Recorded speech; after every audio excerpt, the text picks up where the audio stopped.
नमस्कार दोस्तों, आपने रेलवे के ट्रेड अप्रेंटिस के बारे में ज़रूर सुना होगा। गाइस, अगर आपको ये लगता है कि जो रेलवे के द्वारा ट्रेड अप्रेंटिस का फॉर्म जारी किया जाता है वह एक जॉब होती है तो फिर आप गलत सोच रहे हैं।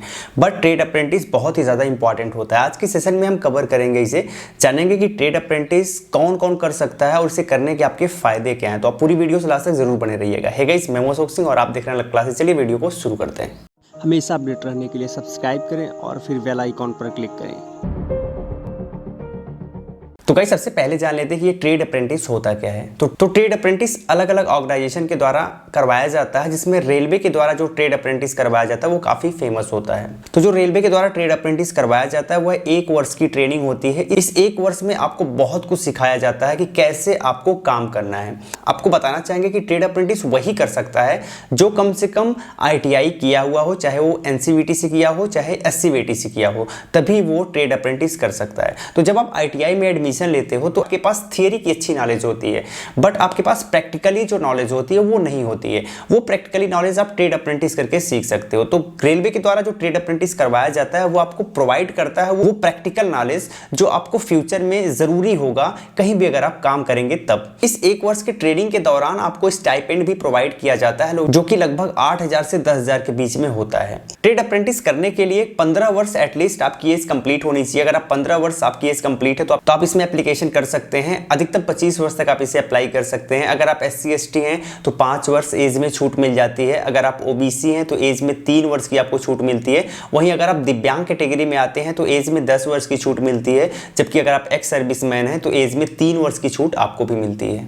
अब अगर आपने ITI करा होगा तो आपको पता होगा जब आप ITI करने जाएंगे तो बहुत सारे ट्रेड आपको अलग अलग ट्रेड मिलेंगे। जरूरी नहीं है कि इन सारे ट्रेड से अप्रेंटिस हो ही।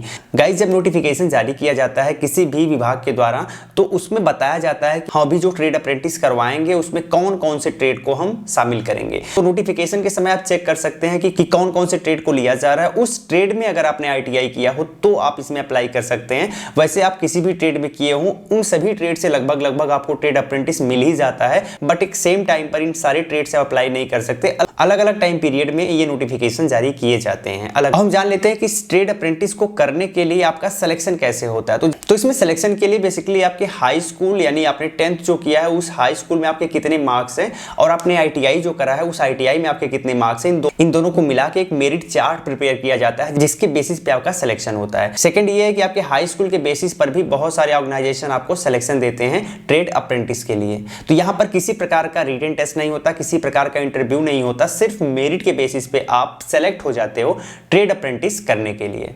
लोगों का एक बड़ा कंफ्यूजन होता है कि जो लोग ट्रेड अप्रेंटिस करते हैं क्या यह एक प्रकार की जॉब होती है या फिर उन्हें श्योरिटी होती है कि अगर वो ट्रेड अप्रेंटिस कंप्लीट कर लेते हैं तो उन्हें जॉब मिल जाएगी। गाइस, जब भी आप नोटिफिकेशन पढ़ेंगे तो नोटिफिकेशन में लिखा होता है कि यह ट्रेड अप्रेंटिस एक प्रकार की ट्रेनिंग है, इसे करने के बाद ये कोई श्योरिटी नहीं है कि आपको जॉब मिले। ठीक है, तो रेलवे आपको कोई श्योरिटी नहीं देगा कि आपको इसको करने के बाद जॉब प्रोवाइड की जाएगी। बट यहाँ पर ट्रेड अप्रेंटिस करने का फायदा बहुत अच्छा होता है। पहला फायदा तो ये होता है आपके पास काम करने का एक एक्सपीरियंस हो जाता है, एक अनुभव हो जाता है जो आपको आगे बहुत ज़्यादा काम आता है। सेकंड ये है कि अगर आपने रेलवे से ट्रेड अप्रेंटिस करा है तो रेलवे से जो वैकेंसीज निकलती हैं उसमें कुछ वैकेंसीज के लिए कुछ % ट्रेड अप्रेंटिस वालों के लिए रिजर्व रहता है। तो ये जो सीटें रिजर्व रहती है इसमें जो लोग ट्रेड अप्रेंटिस किए होंगे वही अप्लाई करेंगे और यहाँ पे कंपटीशन भी थोड़ा सा कम हो जाता है या कंपटीशन सिकुड़ जाता है। तो उम्मीद करते हैं आप समझ गए होंगे कि ये ट्रेड अप्रेंटिस होता क्या है। अगर आप ट्रेड अप्रेंटिस करना चाहते हैं तो इसमें आपको फ्यूचर में क्या क्या बेनिफिट मिल पाएंगे। वीडियो आपको कैसी लगी कमेंट में लिख के जरूर बताइएगा। अगर अच्छी लगी हो तो इसे आप लाइक करिएगा और शेयर करिएगा। जय हिंद।